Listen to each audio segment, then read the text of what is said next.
Hello， 大家好，我是陈树。我现在住在上海，但住得很远。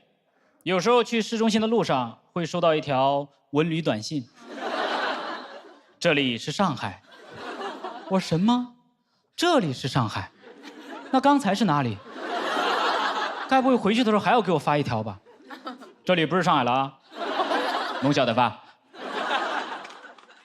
住的也是一个老小区，我很讨厌楼下那种门禁，就是外面装着一个铁门，屋里连着一个座机电话，这样方便别人过来探监。铃声很吵，经常被别人摁门禁吵醒，但是用的时间久了之后呢，也会开始被驯化，因为现在这个外卖员他一摁铃就给我送饭吃，一摁铃就给我送饭吃。现在门禁一响，我就流口水，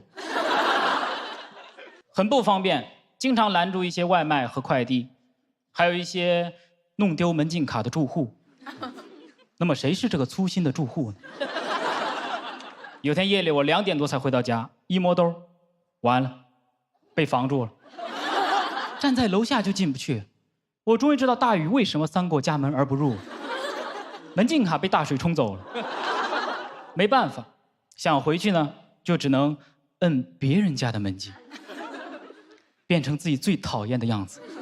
我下不去手，我就想要不我点个外卖，然后填邻居的门牌号，让他来摁。但我也下不去手，但我也不敢，我就抬头看，哎，有一户还亮着灯，空调也在往下滴着水。我说要不摁这家吧，人家起码没睡。我就数1、2，这不我家吗？确实没睡呀，一个熬夜的都没有，就我一个年轻人。我说那总有起夜的吧，我就在那儿等。我第一次对中年男人产生期待，我就在那儿挨家挨户的找。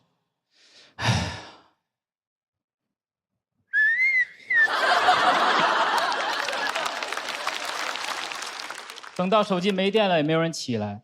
所以说，大家以后睡前一定要多喝水，你知道吗？指不定帮到谁。然后我就出去到路边借了个充电宝，想着干脆在街上走一走。我住的附近呢，跟城市里完全是2个样子，没有高楼，商铺都只有1层，名字也都非常朴素。路口的水果店叫水果店，早餐店叫早餐店，招牌上不加老板的名字。这 logo 很大，但 ego 很小。生活很直接，很简单。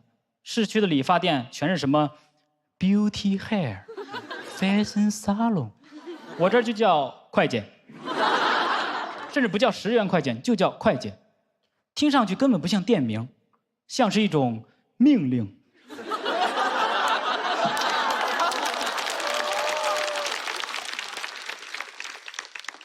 走在路上能看到有很多任务要做，开锁、快剪、照相，感觉我走完了小偷的一生。开锁，被抓了，快剪、照相，然后关到铁门里等人来探监，就是很简单很朴素。我路过最像上海的店是一家烧鸟，居然开在这么偏僻的地方。我仔细一看，掉了一个偏旁，烧鸡。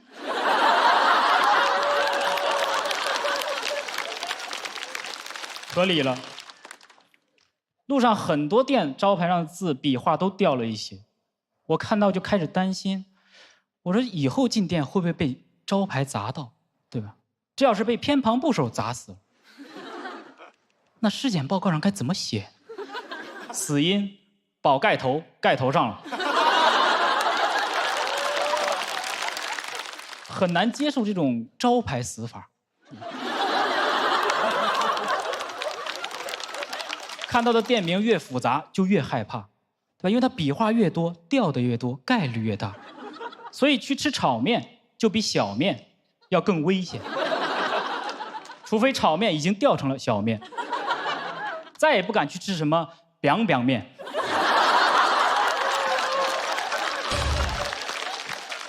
夜里也很冷清，想找个地方进去逛一逛，但也只有2家店还开着，一个是成人用品店，另一个是殡葬一条龙。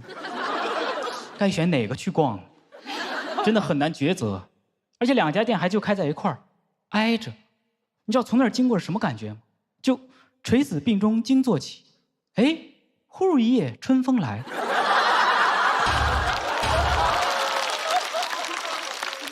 2家店门前还都挂了一个同样的牌子，写着24小时。这就很哲学，因为它的营业时间就代表了消费者的需求时间。也就是说，在这个世界上，随时随地都有人在死去，也随时随地都有人在用力的活着。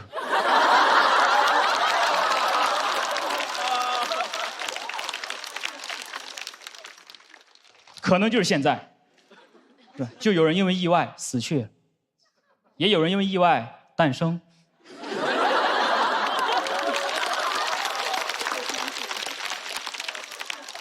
为什么开在一块儿？方便投胎。复活点，这是一个。路上也没有看到什么24小时便利店，只有24小时成人用品店，24小时殡葬一条龙，顶多还能再找到一个24小时 ATM。我就住在这么一个地方，没有什么夜生活，只有爱、死亡与机器人。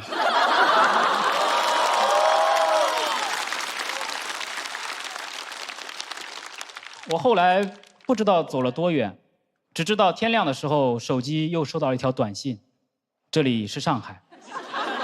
于是我就回家了，躺在床上回了一条，这里也是上海。很累，睡了一整天，一睁眼，天塌了，充电宝没还。讲到这里，谢谢大家。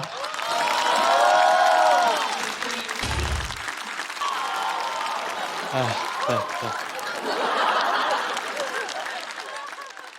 好，老说我跟电视上不一样，这回一样了。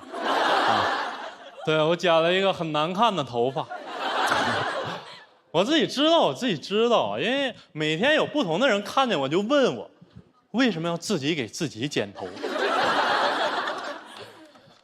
我是去韩国剪的。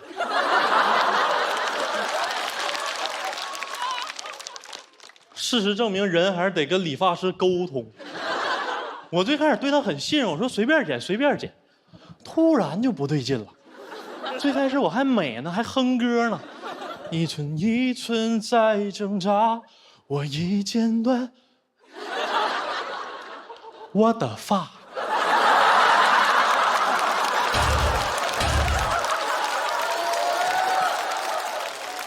剪完之后自拍一张发给我朋友。我朋友说你也太冒险了，我说是，以后可不能随便找个理发店就进了。他说我的意思是你像爱冒险的朵拉。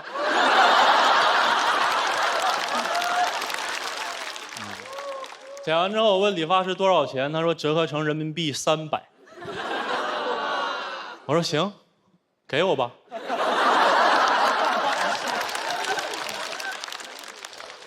本来我没觉得这个头发有这么不堪。我是前2天搁大街上，然后一个戴着口罩的女生找我合照，我说来拍吧，拍完之后她跟我说你放心，我不会发社交媒体的。我说随便发，我也不是明星什么的，随便发。她说我不发了，我俩都太难看了。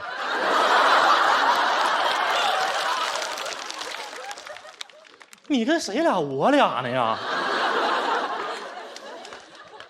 我俩都太难看了。那你倒给我个口罩啊你！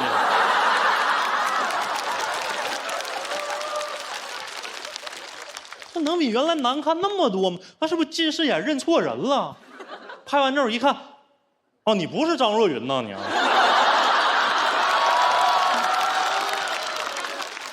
太难看了，不发了啊！不爱剪头，他总是能非常稳定、持续的带给我伤害。而且我最害怕那种非常自恋的理发师，就明明他剪得很难看，但他就是有那种自信。小伙头发给你抓一下嘛，剪成这样还抓啥呀？我想让110抓你。剪得不好还爱说一些我根本听不懂的废话。小伙儿，你头发太毛躁，你得做一个蛋白矫正。你是一个沙发，你知道吗？你还是一个茶几呢，你。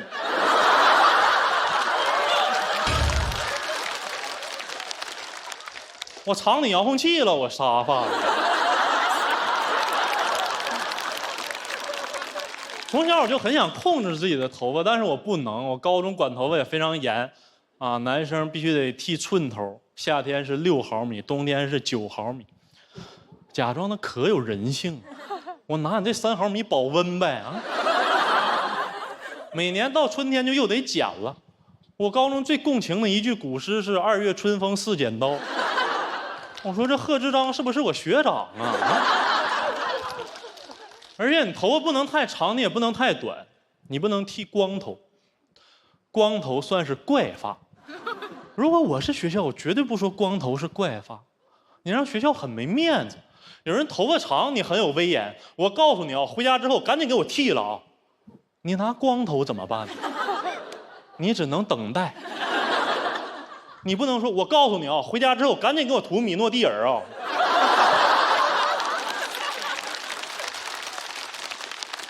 我觉得头发从来不是头发，它是谁说了算。没有学校的时候，就是我爸说了算。我小时候一直在留酱筷子头，就是那种正方形的平头。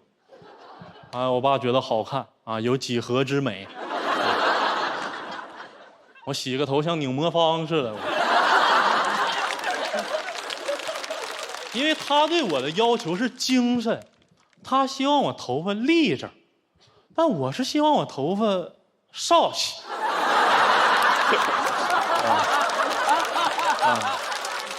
我希望我头发歇一会儿，咱俩剪头的标准就完全相反。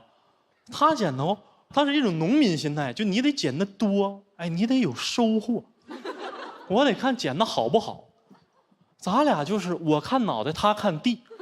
我留头发，他要剃。有气只能心里憋，因为我是儿子，他是爹。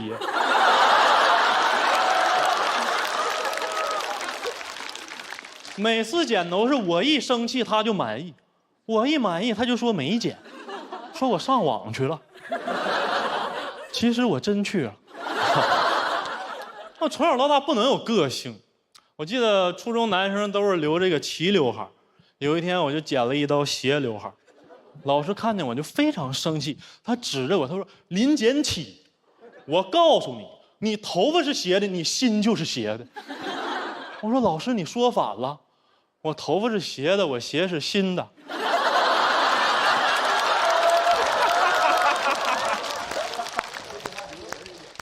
我不敢主动追求个性，所以当头发剪成这样的时候，我非常生气。但同时我心里知道他来了，个性降临了。每个人都问我为什么剪这么个头，我全部赖给理发师。但其实我剪成这样已经半年了，这半年我一直在偷偷的维持原样。知道有多难吗？但凡剪错一点它就好看了。我有时候觉得没有人看我头发的时候，我才能做到真正的自由。总有那种问题，就如果说你只能带一样东西去无人岛，你会带什么？我会带一把剪子，一天一个新发型，我剪给大海看。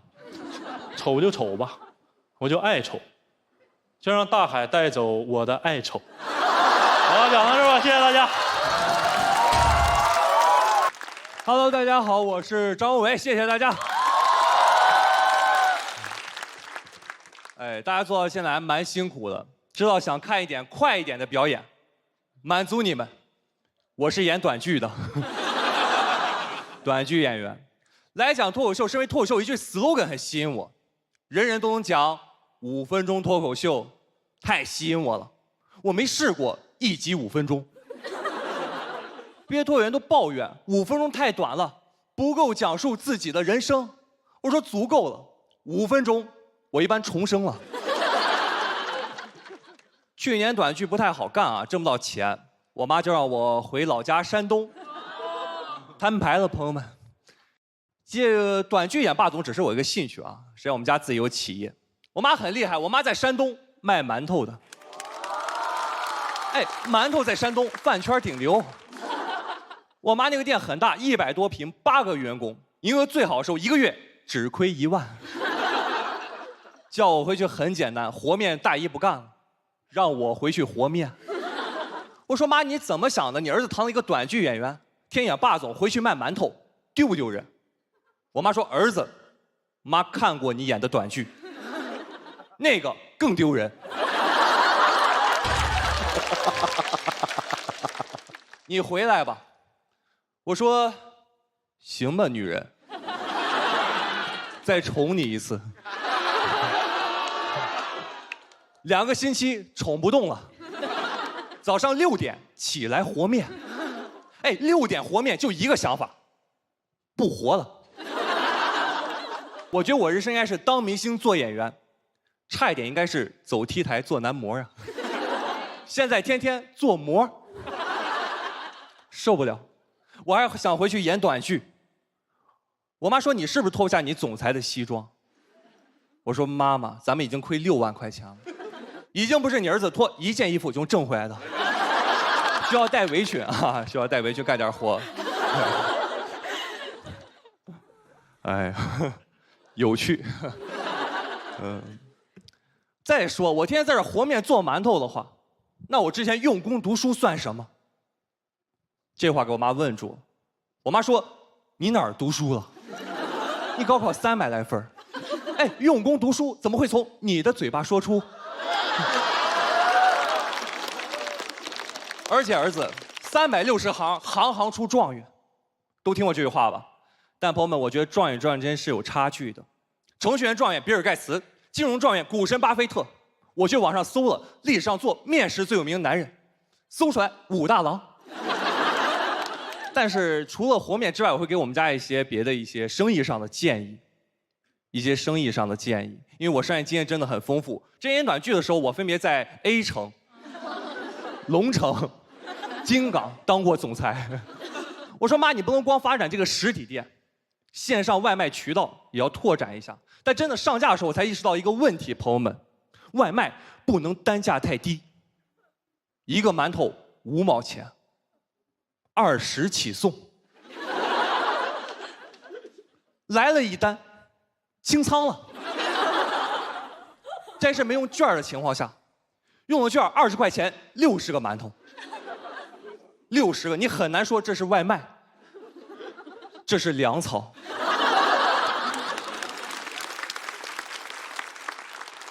我也问我妈，我说妈，会不会咱们60个馒头送到了，已经不热乎了？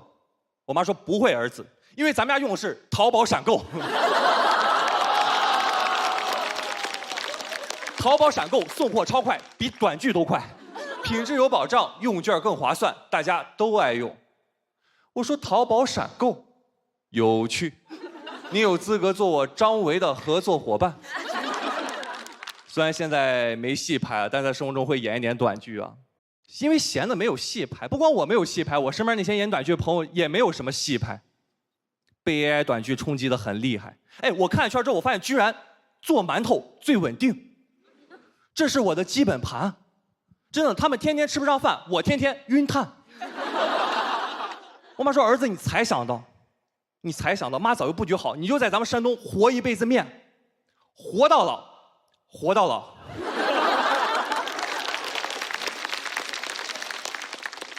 咱家不怕被 AI 冲击，因为咱们家自己做豆包。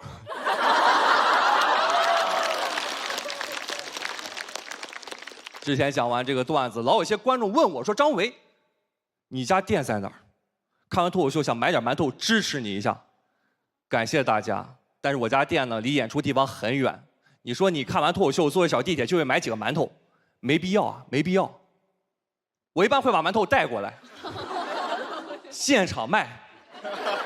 给观众挨个发馒头，饭撒，饭撒结束了。霸总讲这里，谢谢你们，我张维。哎，大家好，新年快乐，新年快乐！哎呦，哎呀，好久不见，好久不见，好久不见。其实我不认识你，没事啊。大家好，我是刘奎，欢迎各位，欢迎。自我介绍一下，很多朋友不认识，我是一个刚刚毕业的大学生，所以今天跟大家聊点不一样的话题。今天跟各位聊一下教育 ，education。我受过教育，但是我从小受的是我妈那种非常高压严苛的教育。我小时候是一个非常内向的小孩，我现在是开智了。我小时候非常的内向。我为了锻炼我的外向、自信、大方，我妈就从小把我送去学那个少儿口才班，学习朗诵，学习表达。我跟我妈说：“妈，我不想上。”我妈说：“儿子，你上这个课之前你还叫刘奎，你学出来你就是康辉。”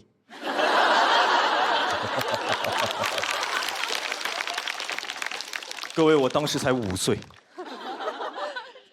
我不认识康辉。我是橘评唯粉，但是各位，少儿口才班里面完全没有那种什么小康辉、小橘评，都是像我这样的小疯子。那个少儿口才机构教的内容非常的刻板，大家肯定有在网上刷到过，会要求每一个小孩读任何的文章都要打起精神。但是各位，5、6岁的小孩，他们把控不好那个精神的尺度，就导致每一个小孩一开口朗诵，精神状态都不太正常。我们小时候就是20多个小孩，每一个人一开口没有一个内向的，每一个人一开口都是。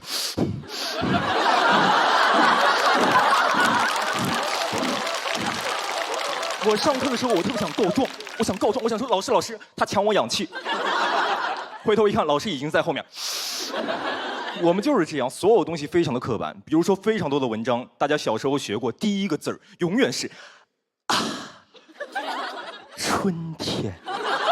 你感觉小孩朗诵以前都要先整一口，啊。我小时候一直以为春天是53度。就是这样，所有的东西都要脱腔甩调。读5字古诗，重音都在第3个字。静夜思都这么读的：床前明月光，疑是地上霜。各位没有逻辑，因为你要是把床前明月光翻译成大白话，你说的就是你看天上有一轮明亮的月亮，这没有逻辑的，这玩意儿没逻辑。哎，压根儿不需要花钱学这玩意儿，对吧？不就第3个字就是重音吗？但各位，你们今天来早了，今天刘奎老师免费给你们上课。今天全场3秒钟学会少儿口才，同学们上课。下面开始，全场跟我一起举头望明月，来举头。你听听，和狗叫有什么区别？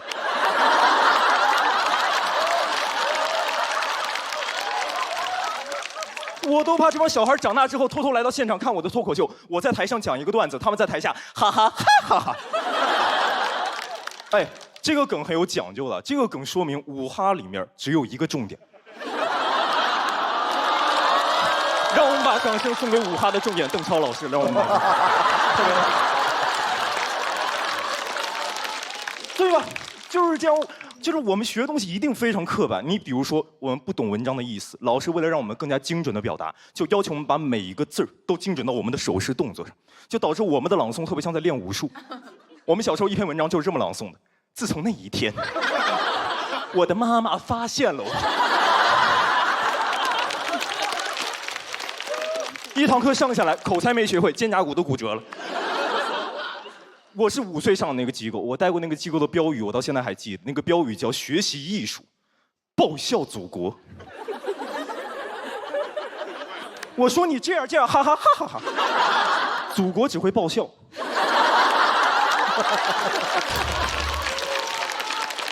对吧？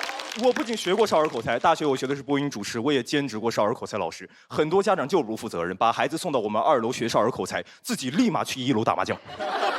就是孩子们在楼上千磨万击还嫌紧，父母在楼下扔耳东西南北风。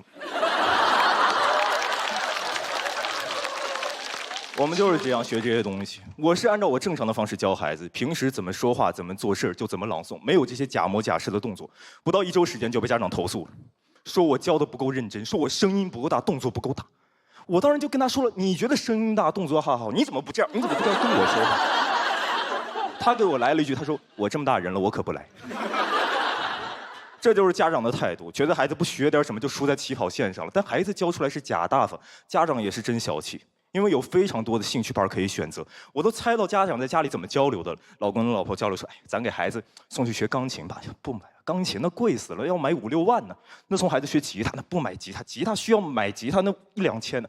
那送孩子学口才，口才只需要买水，还有氧气罐，对吧？就是的。那他们在这交流，那学这么多东西都要花钱，那别学了吧？那不行，得学，总不能给孩子一个无忧无虑的童年吧？咱。家长就是这样的态度。现在学口才甚至越来越小了，甚至你们上小红书搜，不只有那个少儿口才班，甚至有那个胎教口才班，就是给正在怀在肚子里的宝宝听那些朗诵的音频。胎教口才班，我都怕孩子羊水呛着。你指望以后孩子教出来怎么办？教出来之后就会大大方方，很会来事。以后别的孩子出来都是喂喂喂，你家孩子出来第一句，哎呀，爸爸妈妈久仰久仰，久仰久仰，各位爸爸妈妈，哎呀，哎呀，哎，这个是葡萄糖是吧？哎，我自己先罚一袋。哎，爸您慢点，这脐带别绊着您。哎呦，真的是。哎呦，这位是王医生是吧？感谢你把我带来这个是，听我热血心，温暖了四季。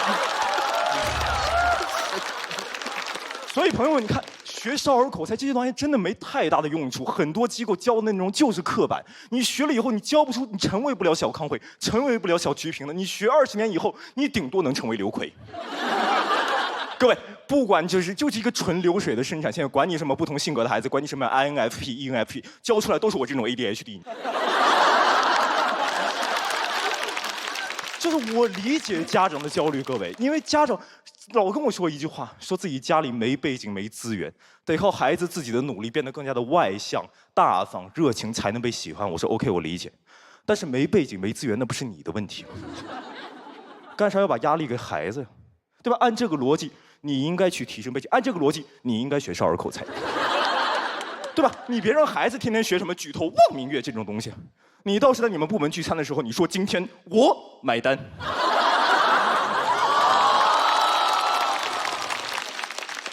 今天的家长会就开到这里，我不是康辉，我们下期再见。大家好，我是徐不弃。接下来给大家带来一段音乐脱口秀，聊聊分别啊，聊聊分别。因为我觉得我是一个很不擅长处理分别的人，所以我就写了这样一首歌，希望可以用这首歌送给那个重要的人。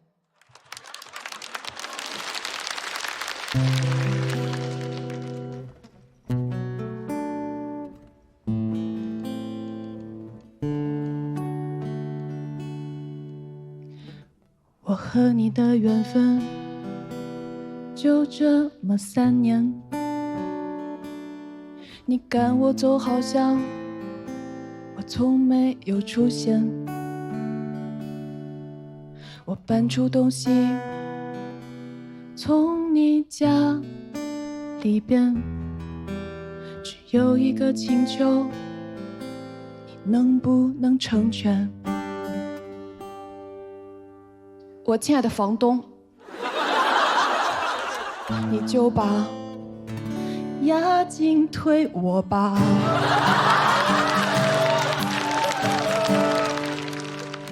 离开之前，我已打扫干净，地板亮得像你的秃顶。不知道你哪里还不满意？你说不满意你家的户型。我为你付出，你怎么忍心？毕竟我再住1年，你房贷就还清。你就把押金退我吧。你又说我的猫抓坏了沙发，可那沙发是我买的啊，我家猫也只有路由器呀。你就把押金退我吧，你只说自己没办法。好怀念当初的我们多暧昧呀，我礼貌问价你都不敢回答，你只敢说撕撕撕撕，后台撕我撕我撕撕撕撕，暧昧的你呀。是水电费我确定没有钱飞，物业我也帮你补了2年，为了你我已经做到了一切，包括为你我愿意吸干所有甲醛。你就把押金退我吧，你说都不容易，我也理解啊。我熬了半年，楼上装修终于装完了，那又是谁的新家？你说是你的啊。我只能一箱一箱把回忆封箱，我走后那些蟑螂谁来喂养？我期待你别看到我狼狈的模样，也期待你别回来看到你的房子变成毛坯房。因为就在刚才，我拆掉了你的空调，送给搬家师傅他都不要。我看不到未来的路多遥远，因为我们在搬你的床垫。每次分别总在雨季的晚上，我只好帮你打开了窗，用一点丝丝丝丝，你的木板肯定会翘边，可我的蟑螂肯定能繁衍。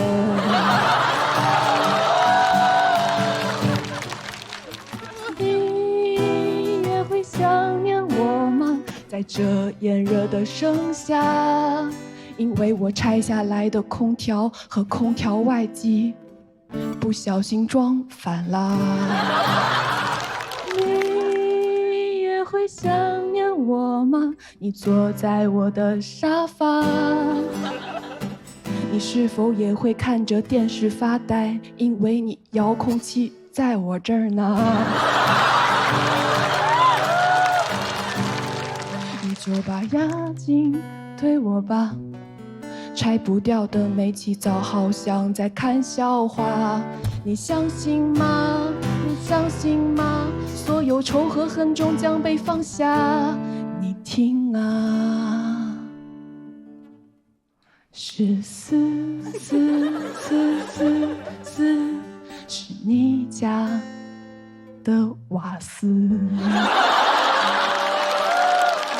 还记得我只交了水电吗？燃气没交你别怕。谢谢各位。好嘞，谢谢。好嘞，好嘞，好嘞，不要这样了，我们再选新的冠军，好不好？非常感谢，非常感谢大家这么热烈欢迎我。哎，朋友们，你看，哎，我是不是也是这2年努力的在观众面前经常出现，才让大家相信我不是一个恶人的，对吧？朋友们，我这一轮就一直在反思这个问题。哎，我这个面相确实太粗糙了。我很羡慕其他的一些单口演员，我就永远做不到他们那种能在舞台上让观众笑中带泪，展现出那种精致的破碎。为什么？没人同情你这个面相的人。我就想，我现在就搁这讲那个，我也有抑郁症。到时候呢，弹幕评论肯定是，你看，我就说骂他有用，你知道吗？可给他骂抑郁了。破防了，再来2句。没人同情你这面相人。我就说我原生家庭也不幸福，我妈老打我。观众说啊，他妈能打过他？他爸咋不打呢？我收到很多那种评论，都是说我这种人看起来面相就很无情，说这样的你这种人一看你就是没吃过苦，无法共情苦难，你这辈子是不是都没哭过？我现在已经麻了。我说是，我从来没哭过，我生下来那天都没哭。我出生第1天先剪的泪腺，后剪的脐带呀。从我妈肚里钻出来，我就抹着把脸，磨磨唧唧10个月，这给我憋着呀！真的，朋友们，我甚至收到过那种善意的私信，都夹杂着一丝戾气。他说：“翟叔叔，不要看那些不好的评价。”原话：“翟叔叔，不要看那些不好的评价，你这种直冲天灵盖的直男味儿真的很治愈我。”看了你的表演之后，我学会了勇敢。我长大也要像你一样，做一个爱骂人的小女孩。我说你翟叔叔是小男孩啊。朋友们，哎，我今天来就想挑战挑战。说实话，我真的想努力改变一下，就是挑战挑战这个播出的这个现在的状态，给我这种面相的人解释解释。啊，瞅大家这反应能看出来，这个挑战很不小啊。朋友们，说实话，说我这种面相人没经历过苦难，无法共情苦难，真的很冤枉。我作为一个东北90后，我负责任跟各位讲，你知道我从小的挨多少打，受多少挫折，才能变现在这么善良吗？我小时候挨打那时候都没有共情这一说，我们小时候没有那个霸凌对象这个词儿啊。没有，谁管你叫霸凌对象？我小时候挨打没打过人家，他不叫你霸凌对象，管你叫完蛋玩啊！我小时候挨打了没打过人家，让我爸知道了，他为了教育好我，还得再打我一遍，一边打你一边教会你人生中第一段绕口令。下回他再打你，就像我这么打你，这么打他，听见没？这就是那个时代。现在很多人说自己是奥德赛时代。我从《水浒传》时代过来的，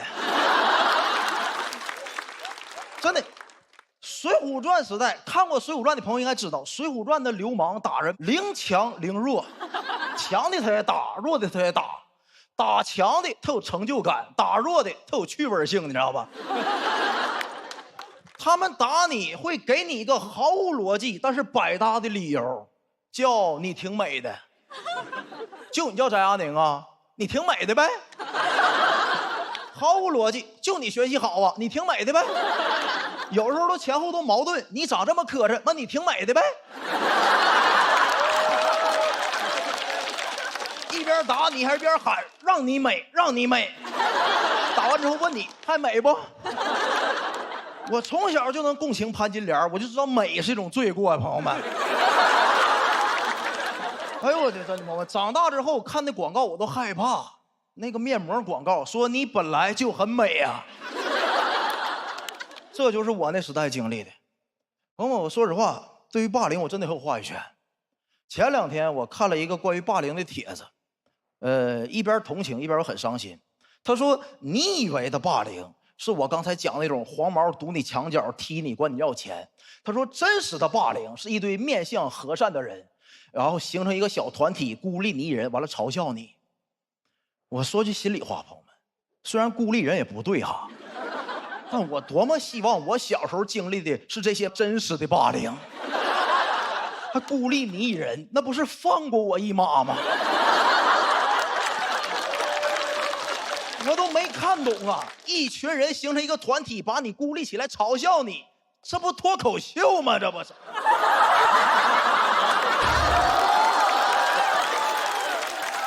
你们还笑？你们这帮霸凌的人啊！这就是我那个时代。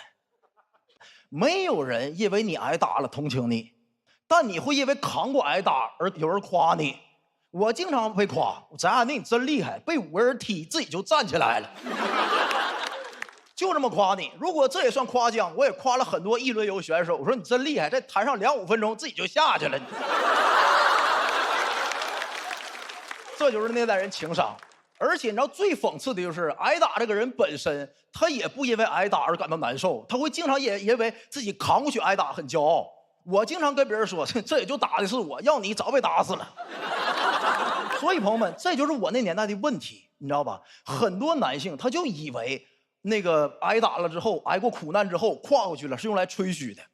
朋友们，所以我最后我挑战一把，我想说一句我心里话，我特别共情吴京老师，他是为数不多因为苦难挨骂的。我跳过楼，你跳过吗？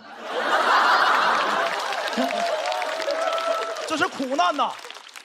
我差点死过，你死过吗？没人共情他，大家对他的态度也出奇的一致，是吧？就你跳个楼，那你挺美的呗。